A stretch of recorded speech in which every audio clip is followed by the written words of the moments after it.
great game. Glad our guys were able to come through and get the win there, and had a lot of things going against us, especially at the beginning, and that was because Iowa State is a really good team, and I know they're told the guys they were ranked for a reason, and then they had a bunch of injuries that kind of slowed them down, and I thought they had a great game plan and made things really difficult for us, and especially in the first half and first quarter especially, and so hats off to Coach Campbell and to Iowa State. I thought they did a great job with the game plan, and we had to make some adjustments and things like that. But I'm glad our guys were able to hold their composure and know that it's a long game, and that just keep playing and keep plugging away. And so I thought it was a great environment. Man, I enjoyed being here. I know it was loud and it was a difficult place to play, and I think it's a beautiful venue. The fans are awesome on both sides. I thought Iowa State was awesome supporting the team, and I think this is a really good Iowa State team. I think a lot of the issues have been the injuries. Once they start getting, you saw once they got Carson back, you saw what he can do with the ball in his hands, and Rock was always dangerous. I thought if we just kept making it difficult for them, I said that over and over again, then we gave up a bunch of big plays, and so if we can limit the offense to the big play production, and just not get as many big plays, I think we'll be better as a team. But overall, it took all three phases. I thought the poise that our leaders had and the poise our coaches had was awesome, and it took all three phases for us to fight back into this, and really happy about the end result. Really happy about the second half, to be honest with you. Looking at the way we turned that around, and just felt good. Felt like we were in control with a lot of the clocks and just the overall momentum and the tempo. So once that was done, I felt like we can be in a really good spot, making other teams have to play catch up. I kind of like that, and so we were able to get our big playmakers in there and get another turnover. So really happy with the production from our team. All three phases have been done a great job with coaches and the leaders, and now we have a bye coming up. We'll take advantage of it, get an early start on Texas Tech. Use our second bye differently than we did the first bye because the science tells us to. And so we'll do everything we can to get our team ready mentally, physically, and spiritually, get ready for the next one in a couple weeks. So what questions do you guys have for me?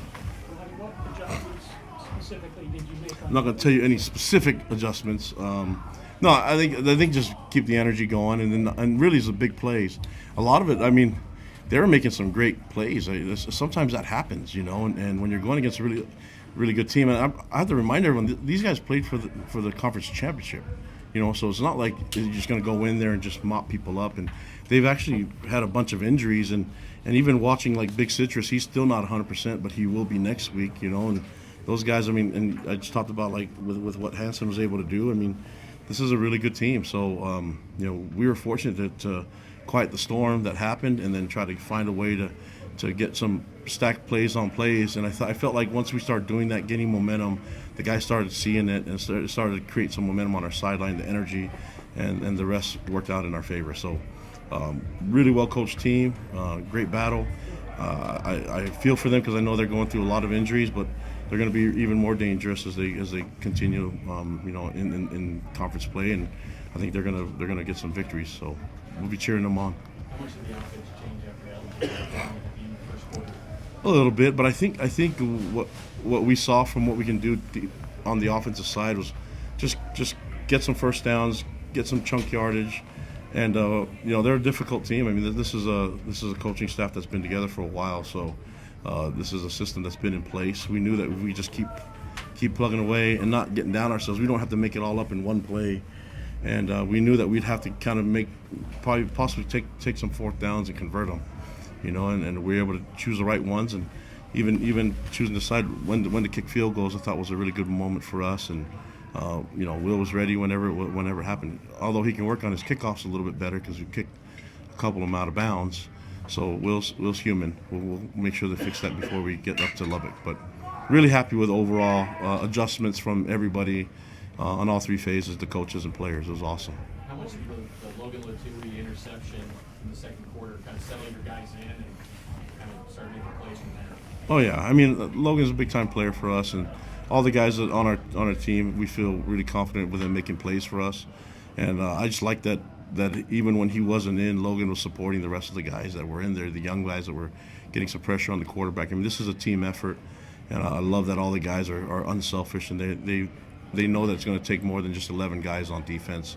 It's going to take some depth and guys coming in, filling in for them, and I think whenever the opportunity happens, these guys make plays just like Fale did on his pick six. So we're in a really good spot. We just got to keep working, can keep finding ways. We just got to get better and stay humble and stay hungry and make sure that we improve from this week to the next time we play. Coach, the turnover you got on coverage and the quick change, Yeah. the ability to capitalize on that moment right there at the start of the fourth quarter, how big was that? That's huge because K-Pop's been talking about that in meetings for a while now. Like if we're in that situation to take your guy and put him around the ball, and just never know. So it's not one of those things that was happened by accident. K-Pop coaches that. I've been in the meetings when he taught him that, and I think it was Kevin Doe that pushed his guy into it. And the ball bounces funny, and it's shaped that way for a reason. So it's unpredictable, and so if we can put our guys in a position where we can make something happen like that, you create your own luck. And so that's what we keep preaching to these guys. You can't just assume everything. You got to preach, and everything's got to be intentional when we're teaching. Such a young quarterback under center in Bachmeier. You guys are 8-0 for the second season in a row. I mean, did you expect that with him coming in? Yes, I expect that. No, I mean, I'm not really worried about the end result, to be honest with you. I'm still, as a head coach, I'm still wondering what can I do better and differently as a head coach to get us to play at our best. I feel like we're doing it at moments. We definitely did it in the second half on defense and offense and special teams. I think the second half score was 31-3. So we did it in the second half. My job is to do it in the first half and the second half, and that's hard to do when you're playing some quality teams in this conference. But that's what I want to get to. So I'm not worried about if we were going to be 8-0 at this moment. I just want us to be at our best. And so far, Bear Bachmeier's improved every week. He's gotten better, and we keep asking him to do more, and he just keeps doing it, and he keeps asking for more. So let's just give him what he wants. Let's give him to do more for us. 24 in the second half. 24-3. Well, 24-3. Sorry. Are you worried about LJ's status? Have you received any updates? Oh yeah, always concerned with guys that get hurt and that can't finish a game. So, but Preston was able to step in, and Enoch was able to step in, and hopefully LJ is ready to go by the time we take the field next in a couple weeks. But I can't tell on that right now. It is concerning that he didn't finish, but we've seen guys not finish before and come back the next time. I'm gonna stay positive and be optimistic about it. Kalani, how much does your program relish being these underdog spots? Seems like the country doesn't believe in you guys, yet you guys always kind of rise to the occasion. You say the country doesn't believe? Yeah, I know. It's I'm not really worried about it. We talked about confidence is internal, so we know what we can do, and we're not real worried about what other people think, and that just creates arrogance. And so when we talk about getting external approval or praise or criticism, we're not worried about that stuff. We know that we can play better. That's what I'm trying to get these guys to look at. But at the same time, we have to praise them for what they've been able to accomplish, and that they don't fail in their belief. They love each other. They play hard for each other, and you can just see it. I have to keep the offensive guys off the field when defensive guys make plays. That's most of my stress is trying to make sure that guys are off the side, like stay off the field on the sideline and keep it clean. But that's a good sign, when I have to tell guys to stay back because they're so excited for their brothers out there making plays, and it's a beautiful thing.